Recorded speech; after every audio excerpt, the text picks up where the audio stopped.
This is the User Adoption Podcast with your host, Henrik de Gyor. Who are you and what do you do? I'm Rachel Orston. I'm the CEO of User IQ.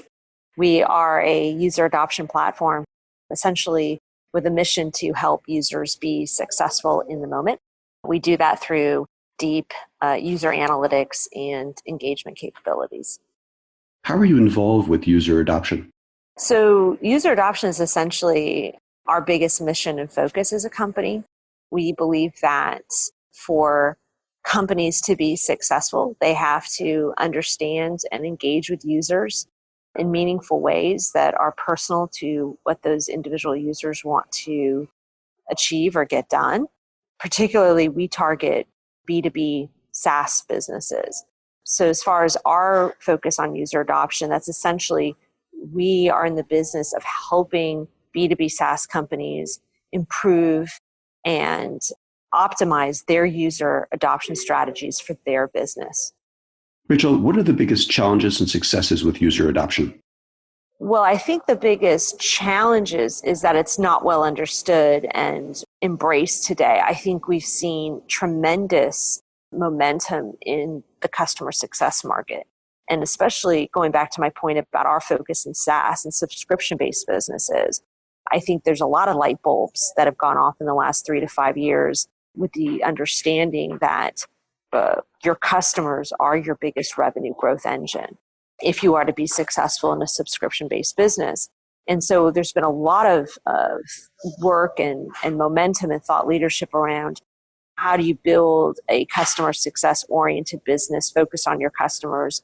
And of course, areas of retention and churn and expansion have all been kind of buzzwords in SaaS for a while. I think what's not been well understood as it relates to adoption, and this is where we come in, is that adoption is kind of foundational to retention and expansion. You can't really successfully retain and even grow your customers if you believe that customer growth is your biggest revenue driver for a business.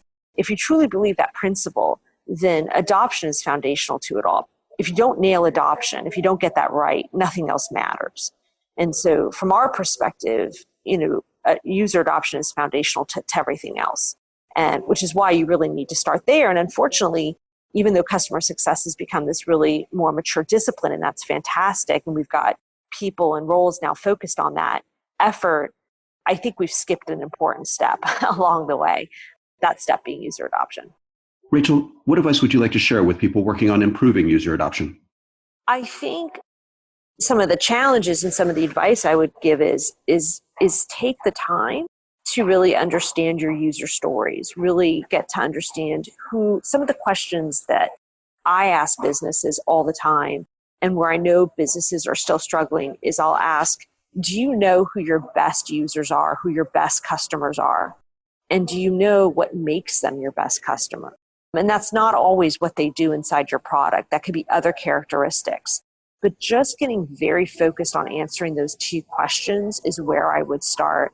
I'm very surprised when I walk into companies of all sizes, whether they're Fortune 100 or just starting out, early stage startups, that can't answer those questions. And if I do ask the question to 5 different executives, I often get 5 different answers. So there's a huge opportunity not only to get to those answers, but align the business around those and use it as an aligning function within your organization, whether that's aligning product and sales and marketing, hopefully those disciplines, along with customer success, to align and agree on what those answers are. To me, that's the biggest opportunity, and where I would start is really understanding. Again, it's very easy to focus on the trouble customers, the customers that complain or have issues or speak the loudest. But I would actually say, take up the initiative to understand who your best customers are. Who are those people that are truly getting value out of your business, and what it is about them and what they're doing and how they're engaging with you that has them be so satisfied.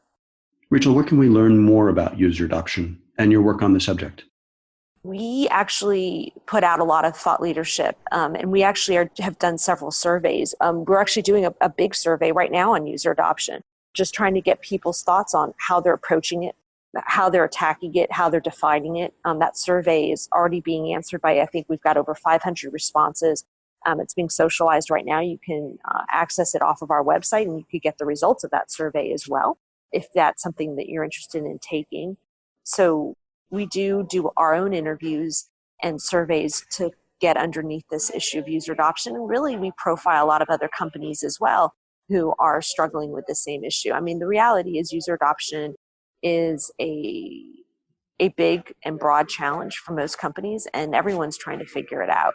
So we're all trying to learn from one another to some degree. And so I would say feel free to visit useriq.com for some of our content, because we spend a lot of time ourselves trying to understand the space and learn from others in the process. For more on this, visit useradoptionpodcast.com. Don't forget to please subscribe, rate, and review. And for a book about this, check out useradoptionbook.com. Tune in next week for the next episode. Thanks for listening.